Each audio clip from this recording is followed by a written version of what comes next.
할렐루야. 7월 21일 목요일 새벽 기도를 시작하도록 하겠습니다. 사도신경으로 우리의 신앙을 고백하시겠습니다. 나는 전능하신 아버지 하나님 천지의 창조주를 믿습니다. 나는 그의 유일하신 아들 우리 주 예수 그리스도를 믿습니다. 그는 성령으로 잉태되어 동정녀 마리아에게서 나시고 본디오 빌라도에게 고난을 받아 십자가에 못 박혀 죽으시고 장사된 지 사흘 만에 죽은 자 가운데서 다시 살아나셨으며 하늘을 오르시어 전능하신 아버지 하나님 우편에 앉아 계시다가 거기로부터 살아있는 자와 죽은 자를 심판하러 오십니다. 나는 성령을 믿으며 거룩한 공교회와 성도의 교제와 죄를 용서받는 것과 몸의 부활과 영생을 믿습니다. 아멘. 찬송가 311장 찬양하시겠습니다. 찬송가 311장입니다.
오늘 우리 주신 하나님 말씀은 신약 성경 고린도후서 8장 1절부터 15절까지 말씀입니다. 고린도후서 8장 1절부터 15절까지 말씀입니다. 다 찾으신 줄 알고 저 여러분들이 한 절씩 교도하도록 하겠습니다. 고린도후서 8장 1절부터 15절입니다. 형제들아, 하나님께서 마게도냐 교회들에게 주신 은혜를 우리가 너희에게 알리노니 혼란이 많은 시련 가운데서 그들의 넘치는 기쁨과 극심한 가난이 그들의 풍성한 연고를 넘치도록 아니하였느니라. 내가 증언하노니 그들이 힘대로 할 뿐 아니라 힘에 지나도록 자원하여 이 은혜와 성도 섬기는 일에 참여함에 대하여 우리에게 간절히 구하니 우리가 바라던 것뿐 아니라 그들이 먼저 자신을 주께 드리고 또 하나님의 뜻을 따라 우리에게 주었도다. 그러므로 우리가 기도를 권하여 그가 이미 너희 가운데서 시작하였은즉 이 은혜를 그대로 성취하게 하라 하였노라. 오직 너희는 믿음과 말과 지식과 모든 간절함과 우리를 사랑하는 이 모든 일에 풍성한 것 같이 이 은혜에도 풍성하게 할지니라. 내가 명령으로 하는 말이 아니요 오직 다른 이들의 간절함을 가지고 너희 사랑과 진실함을 증명하고자 함이로라. 우리 주 예수 그리스도의 은혜를 너희가 알거니와 부요하신 이로서 너희를 위하여 가난하게 되심은 그의 가난함으로 말미암아 너희를 부요하게 하려 하심이라. 이 일에 관하여 나의 뜻을 알리노니 이 일은 너희에게 유익함이라. 너희가 1년 전에 행하기를 먼저 시작할 뿐 아니라 원하기도 하였은즉 이제는 하던 일을 성취할지니 마음에 원하던 것 같이 완성하되 있는 대로 하라. 할 마음은 있음에 있는 대로 받으실 터이요 없는 것은 받지 아니하시리라. 이는 다른 사람들은 평안하게 하고 너희는 곤고하게 하려는 것이 아니요 균등하게 하려 함이니 이제 너희의 넉넉한 것으로 그들의 부족한 것을 보충하는 후에 그들의 넉넉한 것으로 너희의 부족한 것을 보충하여 균등하게 하려 함이라. 함께 읽습니다. 기록된 것 같이 많이 얻은 자도 남지 아니하였고 적게 얻은 자도 모자라지 아니하였느니라. 아멘. 할렐루야. 오늘도 새 날이 시작되었습니다. 우리 주님 주시는 은혜와 평강이 가득한 복된 날 되시기를 축복합니다. 오늘 말씀은 헌금에 대해서 말씀을 하고 있습니다. 고린도 교회의 다른 그 마게도냐 지역의 교회들의 헌금의 모범을 보면서 고린도 교인들도 마게도냐 교인들처럼 헌금에 동참하라. 그래서 하나님 앞에 너희 자신을 드리고 또 너희 드린 헌금으로 이제 어떻게 보면 예루살렘 교회를 지금 돕는 것이거든요. 그래서 그 교회를 도와서 그들의 부족함을 너희의 풍성함으로 채우고 또 하나님의 은혜를 알게 하라라는 말씀입니다. 그래서 오늘은 8장 9장은 그 헌금, 연보라고 하고 헌금이라고 하는데 오퍼링이라고 되죠. 구약에서 제물을 이렇게 하나님 앞에 드리는 것을 오퍼링이라고 하는데 이제 우리가 신약 시대에는 제물을 태워 드리는 것은 아니니까 우리가 헌금에 대해서 한번 살펴보도록 하겠습니다. 요한 웨슬레 감리교 창시자죠. 요한 웨슬레가 뭐라 그랬냐면 Make money as you can. 당신이 가능한 대로 돈을 버십시오. 그랬더니 성도들이 아멘 이랬습니다. Save your money as you can. 당신이 가능한 대로 당신의 돈을 저축하십시오. 그러니까 아멘 이랬어요. Give your money as you can. 당신이 가능한 대로 그것을 드리십시오. 했더니 사람들이 에이 이랬어요. 돈 벌고 저금하고 이런 거는 아멘 하는데 드리라 했더니 에이 이랬다는 거죠. 종교교육자 마틴 루터가 그런 말을 했습니다. 지갑이 회개해야 진짜 회개한 것이다. 사람들이 말도 회개하고 마음도 회개하는데 지갑이 회개한다. 실제로 그러니까 어떻게 보면 그 물질에서 온전한 그 거듭남을 보여준다라는 의미이기도 한 것이죠. 오늘 예루살렘 교회의 재정적 어려움을 이제 마게도냐 지역 그리고 아가야 지역 교회들의 헌금을 통해서 보충을 부탁을 하는 것입니다. 예루살렘 교회는 기근이 심했습니다. 그래서 그 당시 또 유대인들에 대한 핍박이 있었고, 그래서 예루살렘 교회가 많은 기근도 있었고, 또 유대인들의 그 유대교에서 떨어져 나간 그리스도인들에 대한 핍박 때문에 예루살렘 교회가 굉장히 곤고함 가운데 있었습니다. 재정적인 어려움도 있었죠. 그리고 그래서 풍성한 이방인 교회들이 어떻게 보면 예루살렘 교회 모교회를 위해서 사도 바울이 헌금을 부탁하는 것입니다. 너희가 영적인 것을 빚졌으면 물질적인 것으로 갚는 것이 마땅하도다. 사도행전에서 예루살렘 교회에 영적으로 빚졌죠.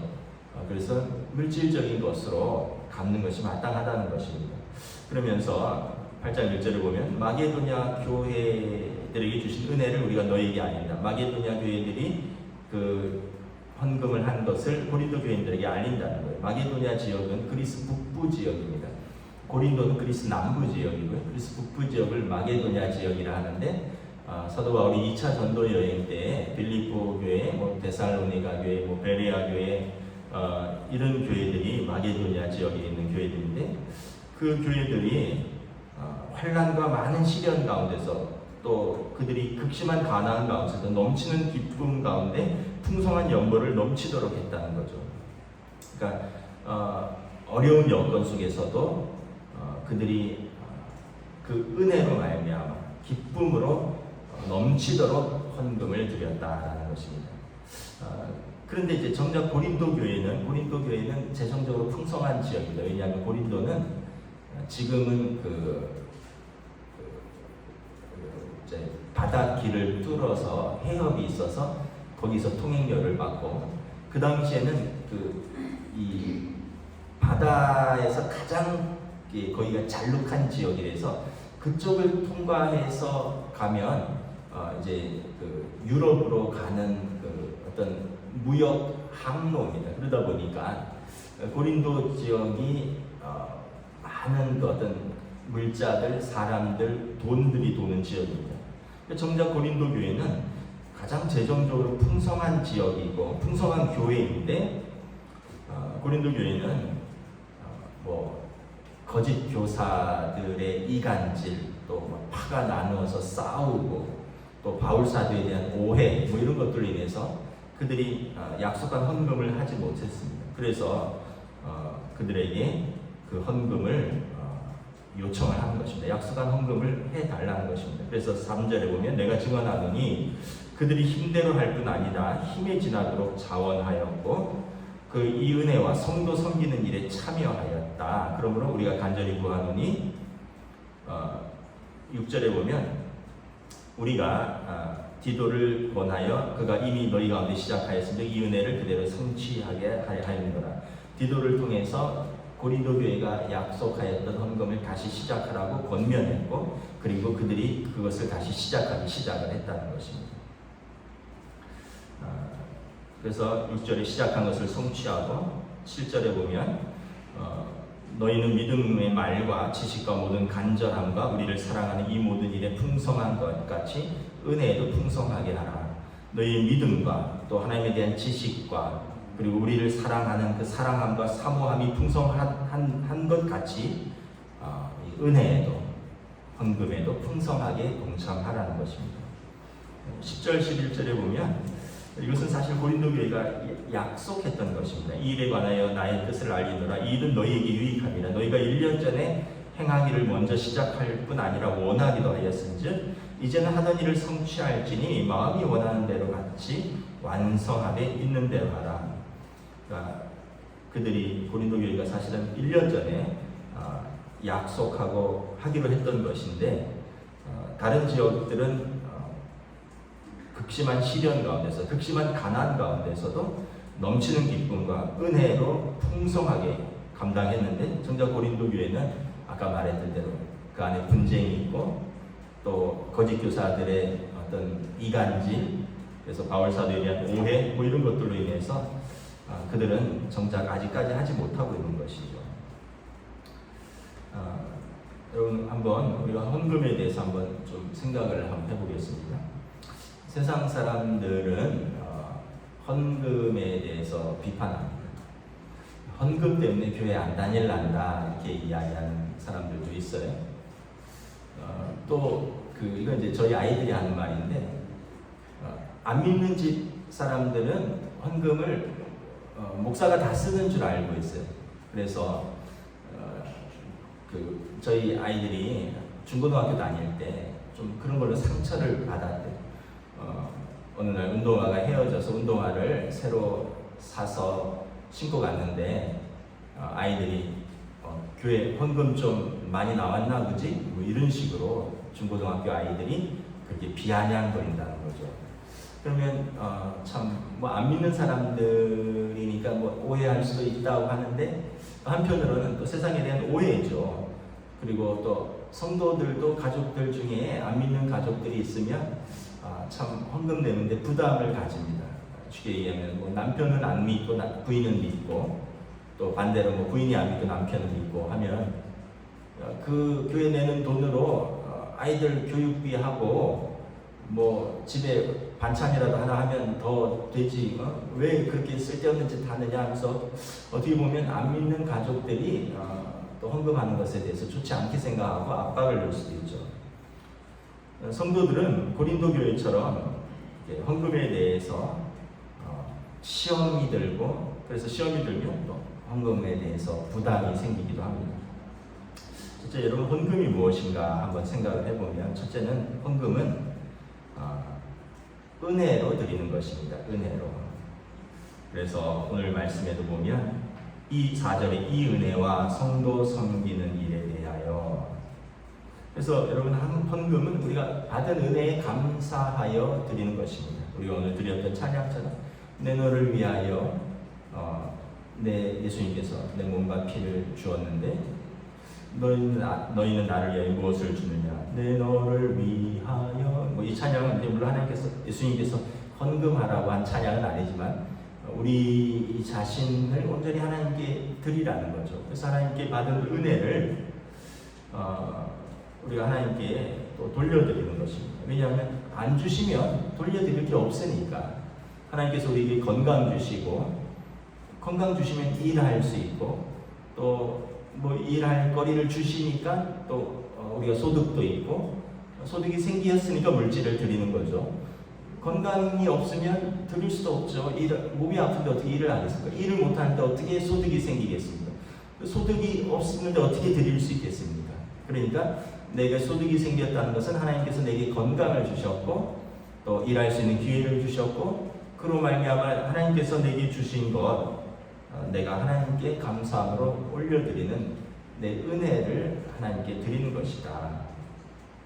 헌금의 자세는 뭐냐면 자원함으로 하라는 것입니다. 3절에 보면 내가 증언하노니 그들이 힘대로 하였고 힘에 지나도록 자원하였다. 자원하는데 힘써서 자원하라는 것입니다. 은혜에 감격하고 감사하고 자원하는 마음으로 힘써서 드리는 것이라는 거죠. 억지로 드리는 것이 아니라, 어쩔 수 없이 드리는 것이 아니라, 인색하여 드리는 것이 아니라 힘써서, 그러나 자원함으로, 감사함으로 하라는 것입니다. 12절에 보면 할 마음이 있으면 있는 대로 받으실 터요 없는 것은 받지 아니하시리라. 여러분 하나님께서 우리가 우리의 형편 가운데서 우리가 자원함으로 최선을 다해서 드리면 하나님께서 기쁘게 받으시고, 우리가 안 드리면 없는 마음으로 어쩔 수 없이 인색하여 마음에도 없는 것 드리는 것은 하나님께서도 받지 않으신다라는 것입니다.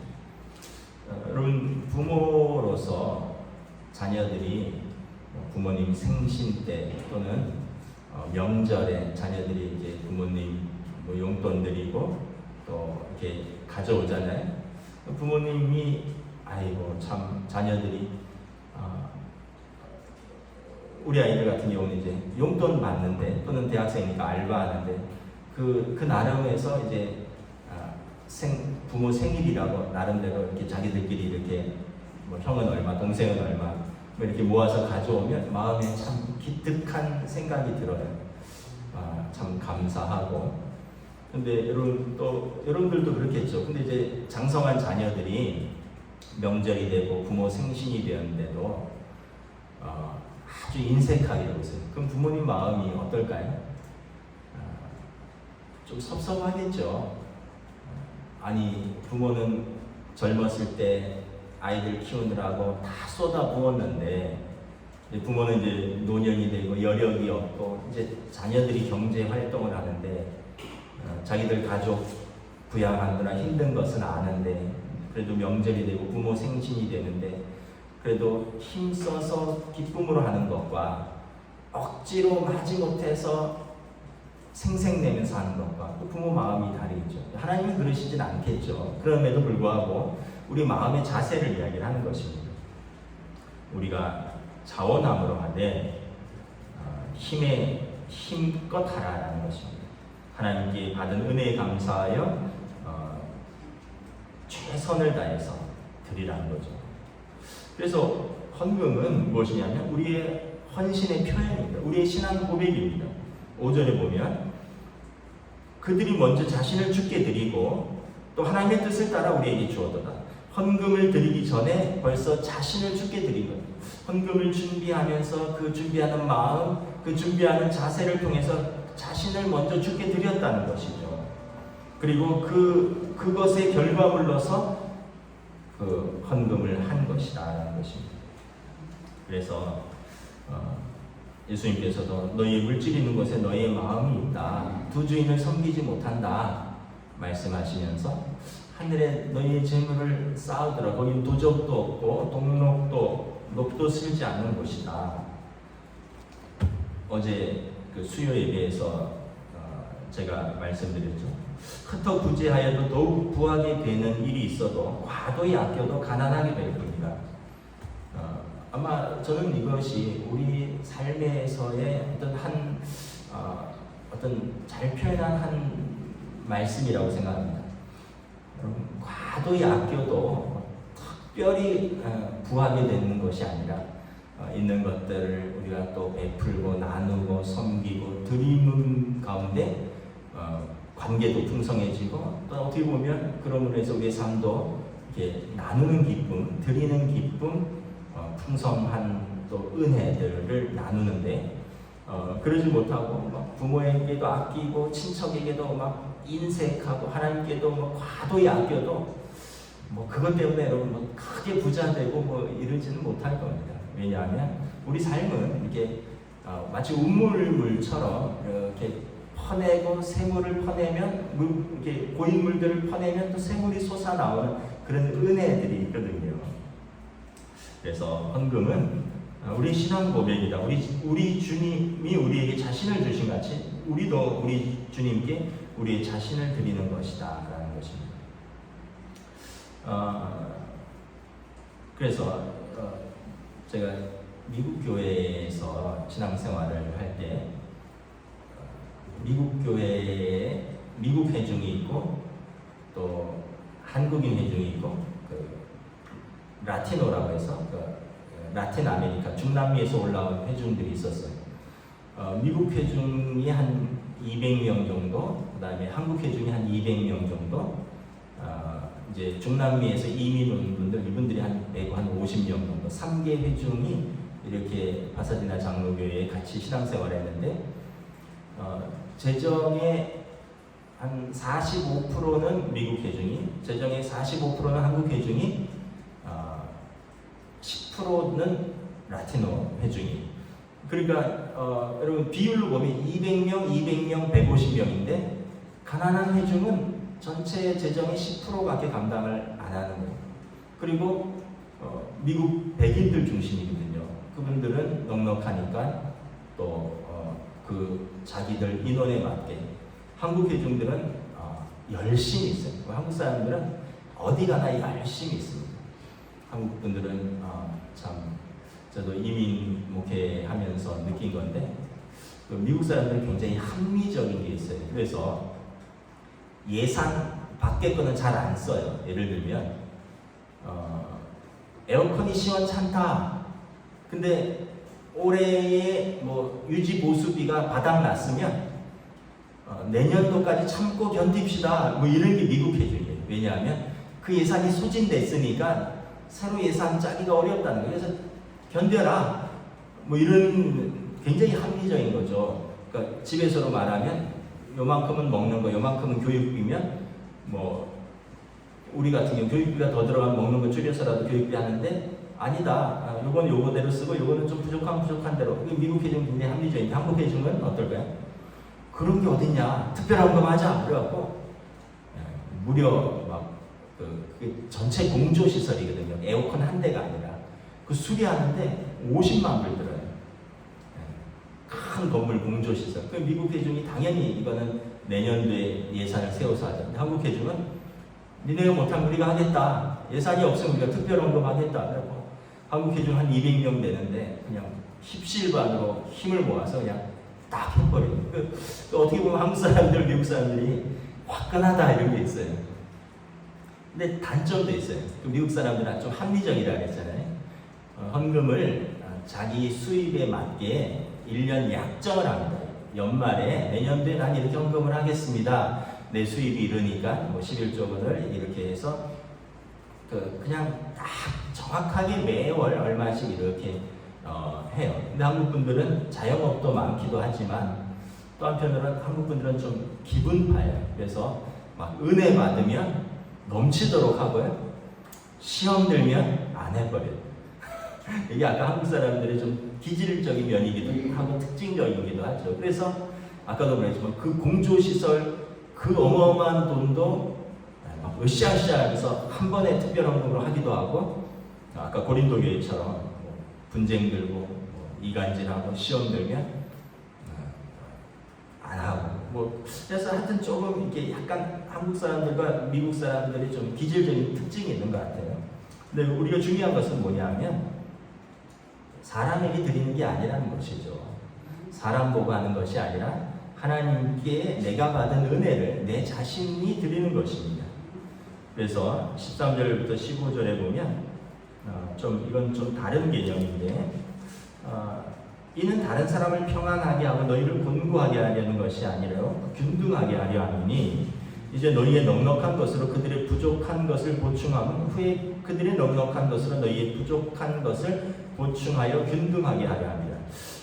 이거는 이제 개교회의 헌금이 어떻게 전체 교회들에게 영향을 미치는가를 보여주는 것입니다. 우리도 노예 상회비를 냅니다. 노예 전국 67개 노예가 있습니다.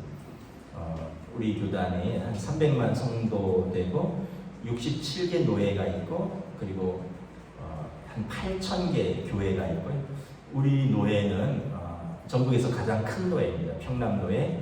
그리고 우리는 한 125교회들이 이제 우리 노예에 있어요. 그리고 각 교회들이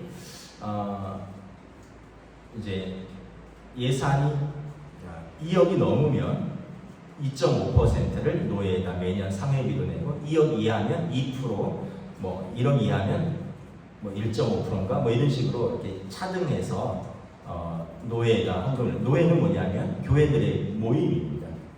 그러면 노예들이 헌금을 하면 노예는 또 총회에다가 또 일정한 상회비를 내고 그 노예에서 각 교회가 드린 헌금, 우리도 2억이 넘으니까 우리도 2.5%의 상회비를 매년 내고 있습니다. 그러면 이걸로 이제 미자립 교회를 돕기도 하고 또 모든 군인 교회에 군목이 있는 게 아니에요.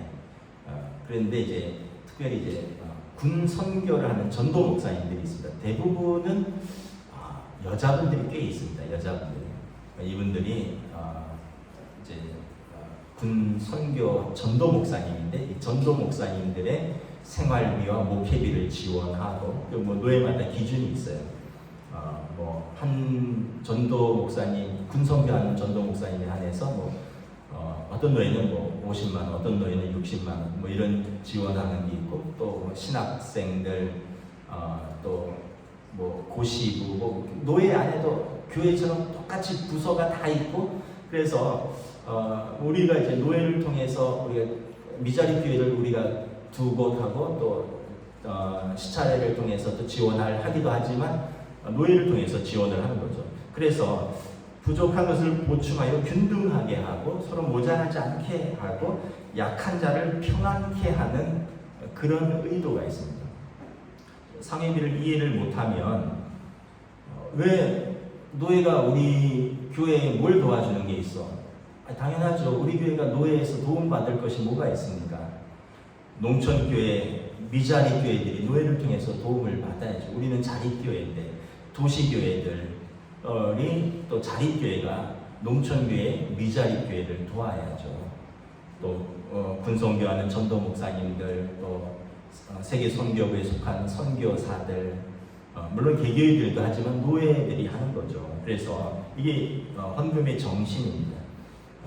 우리의 넉넉한 은혜들로 그들을 보충하고 그들로 하여금 균등하게 하는, 모자라지 않게 하고 그들이 사역하는데 평안케 하는 일을 하는데 노예 상회비가 쓰여지는 거예요. 그래서 여러분들도 이번 기회에 상회비를 좀 이해를 했으면 좋겠습니다. 그래서 말씀을 마치도록 하겠습니다.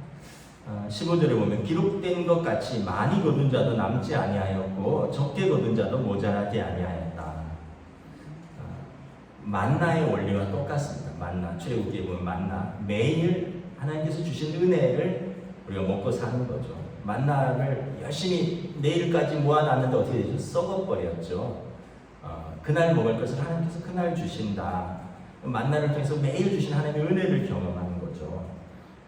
그리고 부족한 것 같은데 부족하지 않도록 그 다음날 또 은혜를 주시고, 그래서 우리가 모으고 또 모으고 그렇지만 엉뚱한 곳에서 뻥 터져버리면 열심히 모은 것이 내 것 되지 않는다. 제가 어제 수요일에 통해서 말씀드렸죠. 갑자기 뭐 몸이 아파온다거나 갑자기 뭐 애들이 사고를 친다거나 뭐 이래버리면 이게 참 우리가 애써서 모은 것 참 너무 허무하게 또 이렇게 나아가는 것을 볼 수가 있습니다. 말씀을 마치겠습니다. 우리가 하나님께서 내게 주신 은혜를, 내가 받은 은혜를 내가 감사함으로, 기쁨으로, 자원하는 마음으로 힘껏 하나님께 돌려드림으로 그것을 통해서 교회가 교회된 일들을 감당하는 데 사용하는 것이다. 기도하겠습니다. 하나님 은혜를 감사합니다. 오늘 바울 사도가 고린도 교회를 통하여 고린도 교회에게 참으로 너희 가운데 선한 일을 시작한 그 열심을 1년 전에 너희가 먼저 시작하였으나 이제 그 하던 일을 성취하고 마음이 원하던 것 같이 완성하라 권면하고 있습니다. 그리고 참으로 오늘 마게도냐 교회들처럼 환난과 많은 시련과 극심한 가난 가운데서도 그들이 하나님 주신 은혜 가운데 풍성한 영광을 힘에 넘치도록 힘써서 자원하며 드렸다라고 말씀합니다. 또한 그것을 드림을 통해서 먼저 자신을 하나님께 드림으로 하나님께서 주신 은혜를 통하여 자신을 올려드리는 귀한 성도들의 모습을 바라봅니다. 오늘 또한 현대를 살아가면서 우리가 참 하나님의 교회를 섬기기 위해서 힘쓰는 사랑하는 우리 모든 성도들의 삶의 자리를 주님 돌보아 주시옵소서. 그들의 직장을 돌보아 주시옵소서. 또 열심히 또 수고한 것을 드림으로 몸된 교회를 섬기는 또 성도들의 삶의 자리를 주님 축복하여 주시옵소서. 감사를 드리오며 우리 주 예수 그리스도의 이름으로 기도드리옵나이다. 아멘. 하늘에 계신 우리 아버지의 이름을 거룩하게 하시며 아버지의 나라가 오게 하시며 아버지의 뜻이 하늘에서와 같이 땅에서도 이루어지게 하소서. 오늘 우리 일용할 양식을 주시고 우리가 우리에게 잘못한 사람을 용서하여 준 것 같이 우리 죄를 용서하여 주시고 우리를 시험에 빠지지 않게 하시고 악에서 구하소서. 나라와 권능과 영광이 영원히 아버지의 것입니다. 아멘.